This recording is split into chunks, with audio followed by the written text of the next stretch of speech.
Giddy. Not working. Push. No. Gatito. Oh, this cat is Mexican.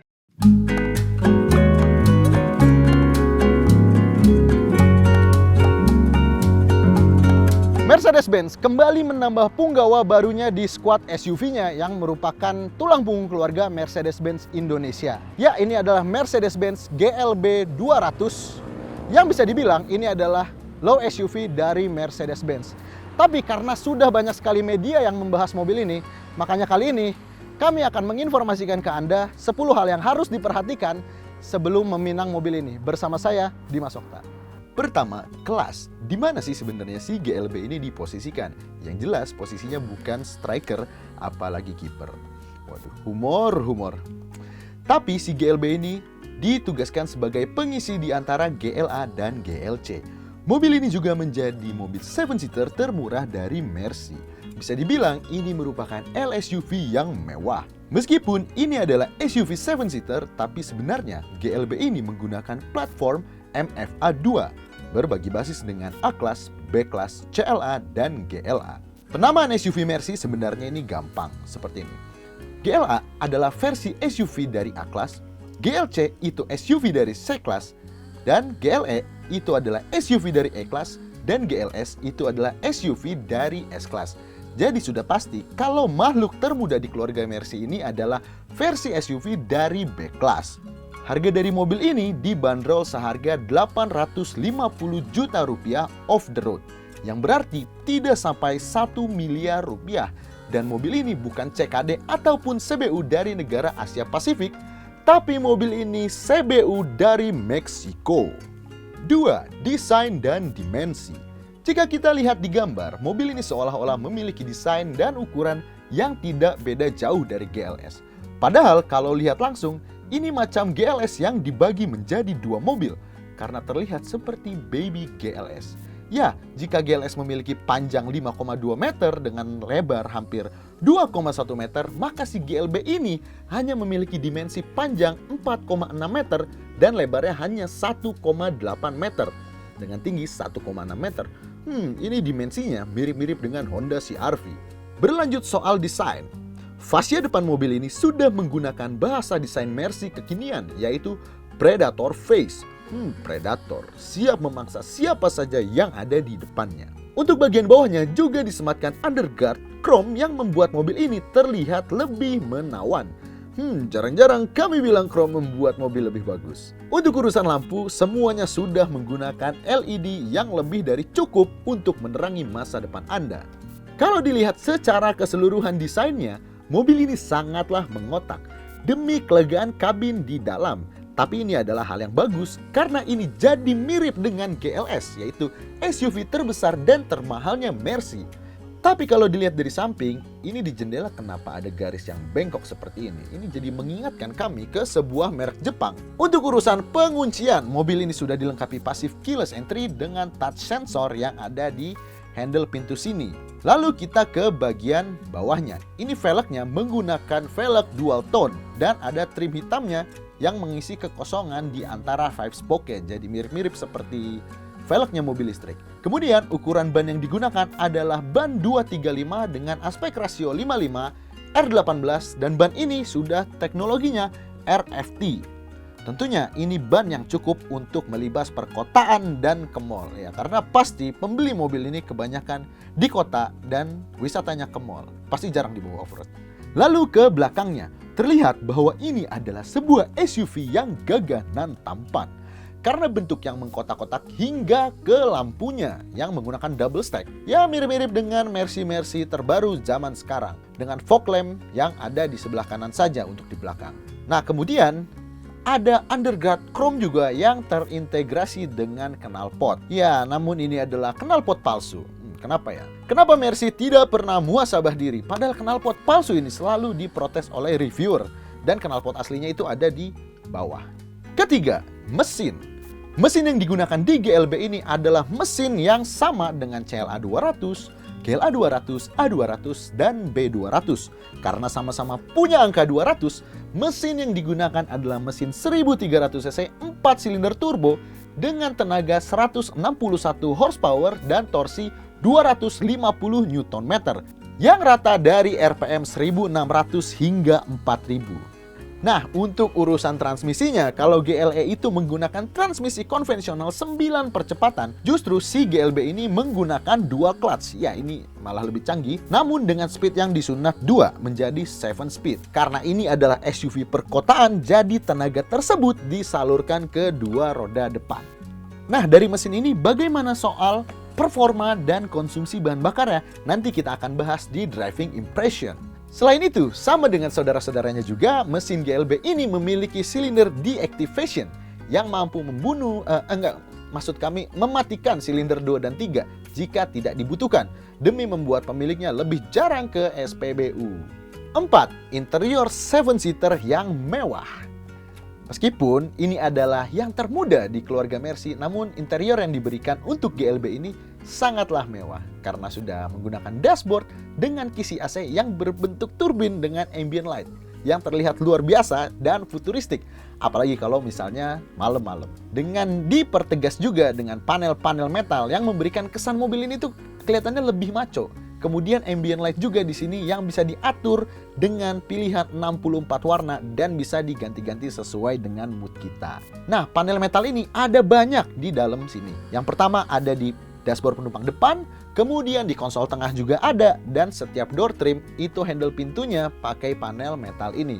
Seluruh interior mobil ini juga sudah dilapis dengan kulit dan jok yang disebut Mercedes-Benz itu articulator alias artificial cow atau kulit sintetis. Dan pelapisan ini menambah kesan premium dari mobil ini. Namun seperti SUV Mercy kebanyakan, bagian bawah pintu ini ya masih hanya plastik keras ya. Coba dong, kalau dikasih empuk-empuk juga pasti ini akan lebih luar biasa. Seperti kami bilang di awal, kalau mobil ini punya konfigurasi jok 7-seater. Meskipun ukurannya hanya 4,6 meter, namun kelegaan kabinnya surprisingly mirip-mirip dengan GLE yang ukurannya jauh lebih besar. Namun untuk jok baris ketiganya ini sudah dituliskan kalau tinggi maksimal penumpang belakang sini adalah 169 cm. Nah, kalau kami yang duduk di sini dengan tinggi 175 cm dan tubuh yang ya ini sehatnya kelebihan, ini sangat-sangat sempit. Untuk headroomnya aja mentok, dan ini recliningnya fix, tidak bisa diatur lagi. Dan ini rasanya sangat tegak. Ukuran jendela belakang ini juga kecil, jadi ya menambah kesan makin kecil di ruangan sini. Tapi setidaknya jika kita bisa bernegosiasi dengan penumpang baris kedua untuk memajukan jok agar masih bisa mendapatkan ruang kaki yang lumayan. Namun jika penumpang di jok tengah ini egois, ya maka duduk di sini akan terasa seperti dipasung. Memang ini hanya cocok untuk anak kecil. Namun setidaknya penumpang baris ketiga ini juga tidak akan kehabisan baterai karena sudah disediakan 2 buah port USB-C di kanan dan di kiri. Jadi tidak ada yang dianaktirikan antara salah satunya. Sekarang kita maju di jok baris keduanya. Ini barulah tempat yang proper untuk orang dewasa. Nah, ini adalah posisi yang paling mundur. Ruang kakinya sangat-sangat lega. Nah, kemudian kalau misalnya kita majukan paling full, juga ini masih bisa untuk ya masih oke lah ruangannya gitulah ya. Kemudian untuk recliningnya ini juga bisa diatur secara individual, bahkan di yang tengah juga. Jadi tiganya ini ya punya pengaturan reclining individual.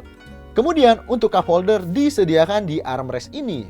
Nah, kemudian di sini di bawah juga ada charger USB-C 2 buah. Jadi pastikan jika Anda membeli mobil ini sekalian beli charger Type-C-nya juga agar tidak kehabisan baterai sepanjang perjalanan. Dan di sini di atas port USB-C charger ada 2 buah kisi AC untuk mendinginkan penumpang belakang. Oke, kemudian bagaimana kalau kita duduk di tengah sini? Ini kaki harus numpang ke samping. Karena ada gundukan yang cukup besar di tengah, jadi ketika membawa 3 orang penumpang ini rawan sengketa lahan antara penduduk jok sini. Oke, sekarang kita ke depan. Nah, di mobil ini joknya sudah menggunakan articulator seperti yang sudah kami bicarakan tadi, yang nyaman banget untuk disandarkan. Ya, macam bahu orang yang kita sayang. Ada armrest yang sekalian menjadi konsol box ini untuk kenyamanan di tengah. Kemudian juga posisi joknya ini bisa diatur secara elektrik ya dari tombol-tombol yang ada di door trim ini ya, ciri khas Mercy. beserta memory seatnya juga yang ada 2, jadi nggak disunat-sunat nih. Kemudian untuk lumbar supportnya itu tetap ada di bawah sini, ya mirip sama Mercy kebanyakan. Dan headrestnya juga bisa dimaju mundurkan, jadi kepala tidak akan ngedangak atau nunduk, santai aja. Meskipun setirnya ini belum elektrik, namun pengaturan tilt dan teleskopiknya ini nggak pelit, bisa jauh banget.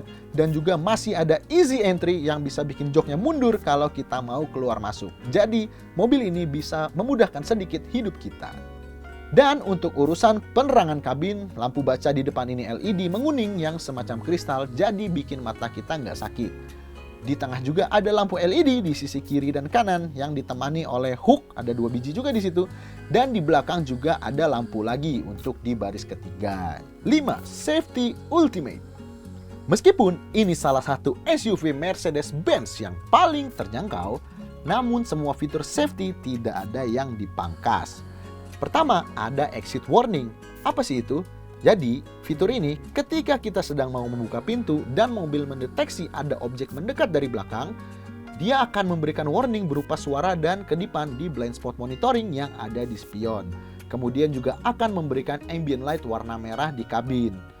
Tentunya ini sudah satu paket juga dengan blind spot assist. Kemudian ada active brake assist yang akan teraktivasi jika kita tidak menghiraukan peringatan bahwa mobil akan menabrak objek di depan. Nah, di instrumen clusternya kita juga diperingatkan dengan objek yang berwarna merah seperti ini.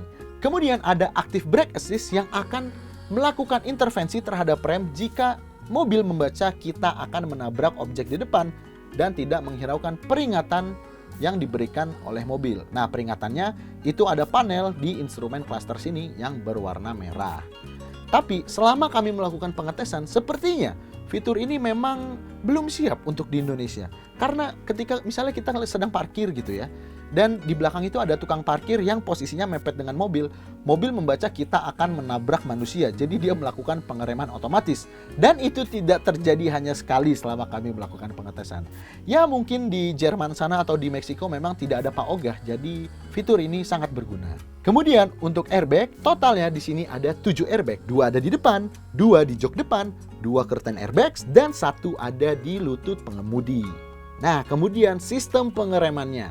Semuanya sudah menggunakan ventilated disc brake yang satu paket dengan ABS, EBD, traction control, dan hill start assist.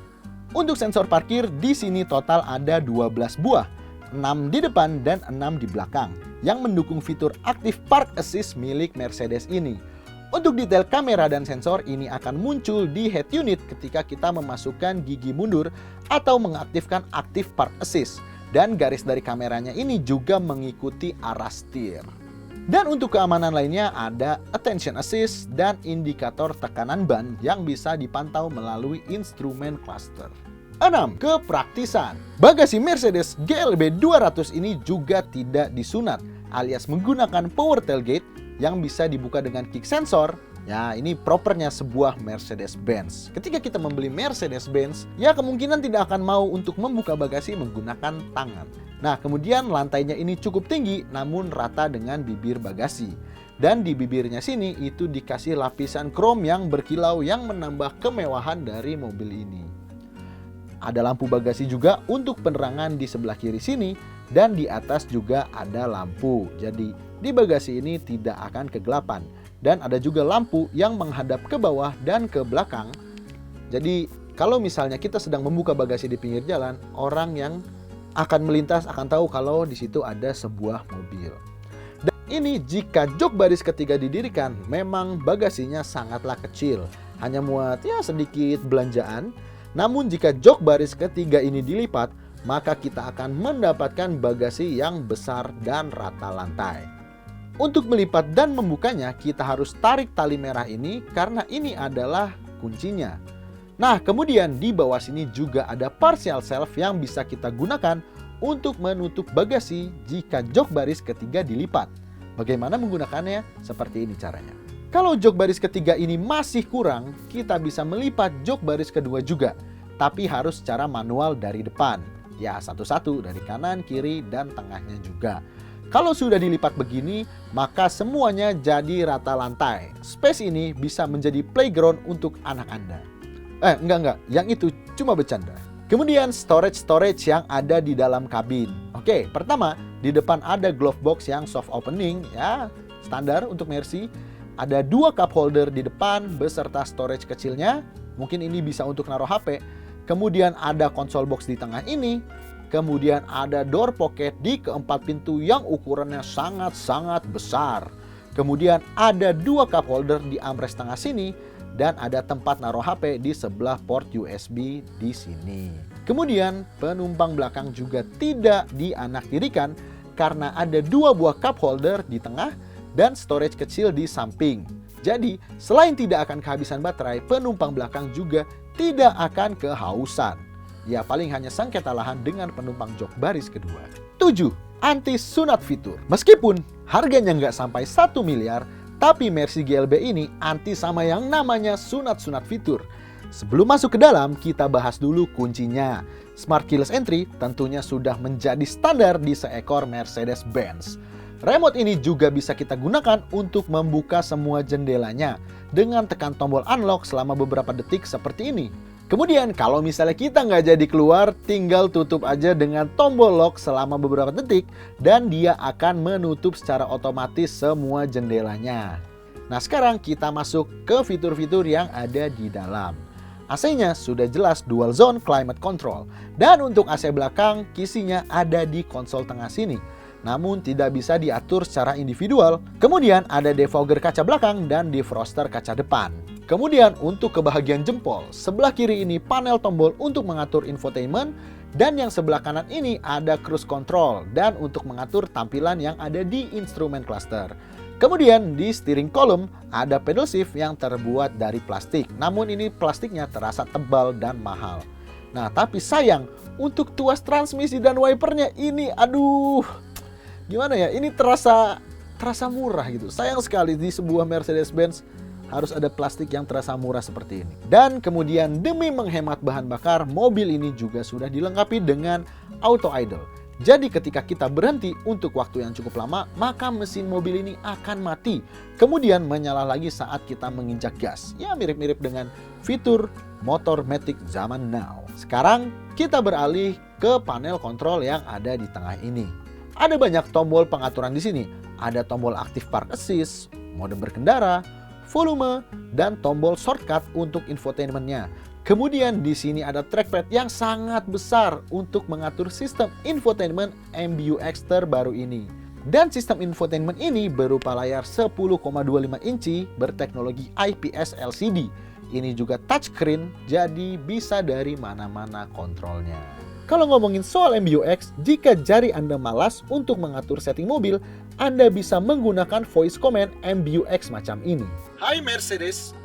How may I help you? Set the AC passenger temperature to 23 degrees.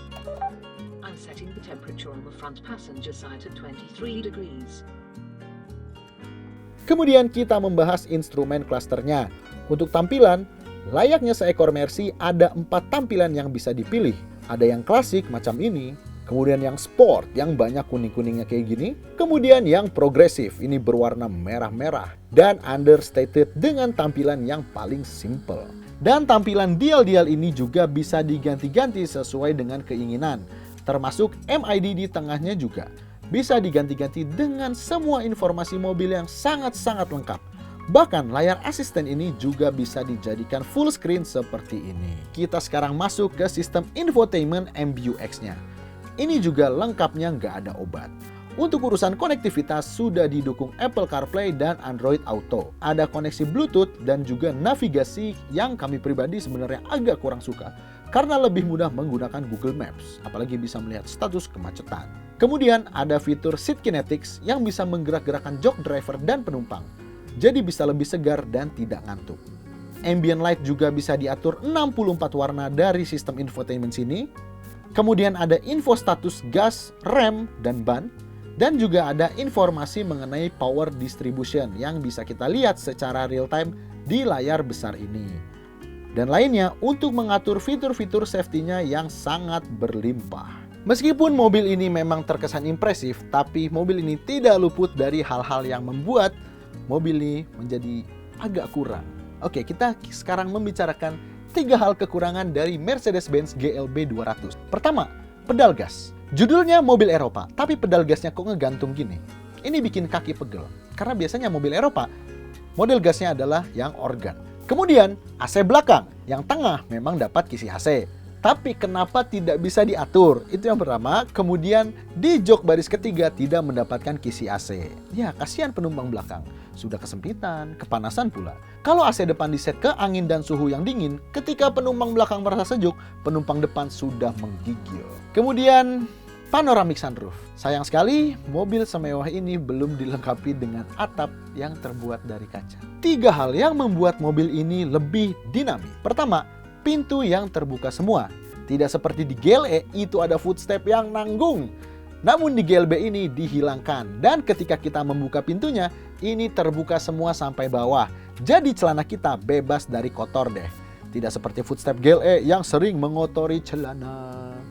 Kedua, ambient light AC. Ketika kita mengatur suhu menjadi panas, maka dia akan menjadi merah ambient light-nya. Dan ketika kita menurunkan suhu, dia akan menjadi biru. Ya, ini membuat ambient light dari mobil ini terlihat lebih dinamis. Detail kecil yang membuat kita merasa lebih bahagia. Dan kemudian yang ketiga, adanya leg extender. Kalau di kakak-kakaknya, jok depan ini bagian tempat duduknya sudah fix, maka di GLB ini tersedia leg extender. Jadi bagi Anda yang kakinya lebih panjang atau yang suka selonjoran ala-ala sedan, maka kaki Anda tidak akan lagi pegal-pegal duduk di sini. Sekarang yang ke-10 masuk ke driving impression dari GLB 200 ini. Pertama, kita akan mengetahui bagaimana rasa mesin 1300 cc turbo ini. Well, kalau dalam keadaan drivingnya itu eco mode, gasnya itu lemot banget lemot. Tapi kalau untuk urusan bahan bakar di eco memang yang terbaik. Nih ya, kita sekarang ada di kecepatan 50 km per jam. Di kickdown tuh 2, 3. Itu lama banget, berasa kayak nge-kickdown mobil CVT gitu. Nah, tapi kalau misalnya lagi di sport mode, sekarang kita ubah ke mode sport. Sekarang kita ada di kecepatan yang sama, 50 km per jam. Itu begitu di kickdown, dia langsung ngerespon. Dan untuk akselerasi 0 ke 100 km per jam, mobil ini tuntas dalam waktu 9,1 detik. Dan untuk urusan bahan bakar, untuk rute dalam kota, kami sudah mengetes sejauh hampir 300 km. Konsumsi bahan bakar mobil ini ada di angka 1:11 km per liter. Sementara untuk rute tol, mobil ini mampu mencatatkan konsumsi bahan bakar sebesar 1:16 km per liter. Itu angka yang cukup impresif, mengingat mobil ini memiliki ukuran yang tidak kecil. Karena mobil ini ya yang pertama 7-seater, yang pasti berat, dan ukurannya juga mirip-mirip dengan Honda CR-V. Kemudian bagaimana dengan kekedapan kabinnya? Well, untuk ukuran sebuah mobil Jerman, apalagi Mercedes-Benz, bisa dibilang kekedapan kabinnya ini agak kurang ya. Why gitu loh. Karena kalau lagi di tol, kecepatan di atas 100 km per jam, suara angin itu masih ada yang masuk, sedikit sih ya, nggak yang ekstrim-ekstrim banget. Dan suara ban juga masih ada masuk sedikit. Mungkin ini efek dari penggunaan ban RFT ya, karena kan ban RFT itu pasti lebih keras. Ya, tapi overall sih masih cukupan lah. Nggak buruk-buruk banget, tapi kalau bagus banget juga nggak. Kemudian selanjutnya bagaimana rasa suspensinya? Sekarang kita ada di tikungan, sekarang kita menikung di kecepatan 70 km per jam. Dan ini masih bisa dibilang stabil. Nggak stabil-stabil banget, body rollnya masih ada. Karena memang karakter suspensi dari mobil ini ditujukan untuk comfort. Yang berarti dia itu empuk. Kami sudah mencoba di jalanan yang keriting gitu kan, apalagi jalanan-jalanan Cibinong yang agak gitu ya. Itu bisa dibilang mobil ini tuh masih cukup nyaman dibandingkan ya misalnya kalau kita bandingkan dengan beberapa SUV Jepang yang harga 500 juta ke atas, ini bisa dibilang lebih empuk dan lebih nyaman. Tapi empuknya itu bukan yang bouncy banget, dia empuknya itu reboundnya itu sedikit, jadi tetap stabil. Nah tadi juga udah dibilang kan kalau body rollnya itu ada tapi minim. Coba sekarang kita belok lagi ya. Ya nggak sampai yang ngebuang-buang banget. Kalau kita zigzag juga nggak yang sampai ngebuang banget badan kita ke arah yang berlawanan. Kemudian selanjutnya bagaimana rasa dari setirnya? Well, dia menggunakan setir yang variabel. Jadi kalau misalnya di mode berkendara eco, setirnya akan sangat ringan. Ketika kita masuk ke mode sport, setirnya dia akan memberat sedikit untuk memberikan feedback yang lebih ke jalanan dan agar mobil bisa lebih dikontrol saat kecepatan tinggi. Kemudian bagaimana fitur safety aktifnya? Ya, walaupun mobil ini harganya masih ada di bawah 1 miliar, tepatnya 875 juta off the road, tapi alhamdulillahnya fitur keamanan di mobil ini ya memang nggak selengkap kakak-kakaknya misalnya seperti GLE atau GLS, tapi setidaknya diberikan fitur yang cukupan lah. Yang pertama, dia ada blind spot monitoring, sudah jelas. Kemudian di blind spot monitoring itu juga ada safe exit warning. Jadi kalau misalnya kita mau buka pintu, keadaan mesin mati ataupun hidup, kira-kira ada objek dari belakang yang mendekat, dia akan memberikan peringatan dari blind spot monitoringnya, dan ambient lightnya berubah jadi warna merah, seperti memberikan, oh berhenti gitu. Kemudian juga ada active brake assist, yang dimana dia akan memberikan peringatan kepada driver kalau misalnya sekiranya driver akan nabrak. Kalau misalnya drivernya masih bodoh amat, dia akan melakukan intervensi terhadap pengereman. Tapi memang fitur itu berguna.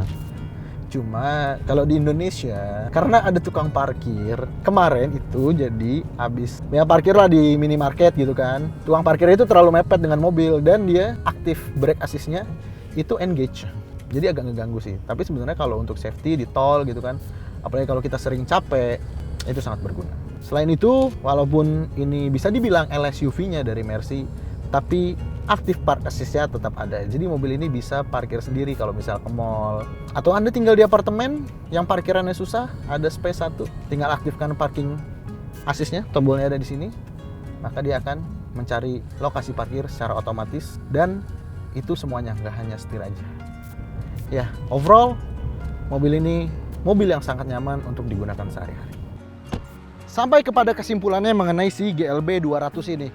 Well, jika Anda menginginkan sebuah SUV mewah yang bisa mengangkut 7 orang penumpang dan tidak sampai 1 miliar, uang Anda harus dikonsiderasikan ke mobil.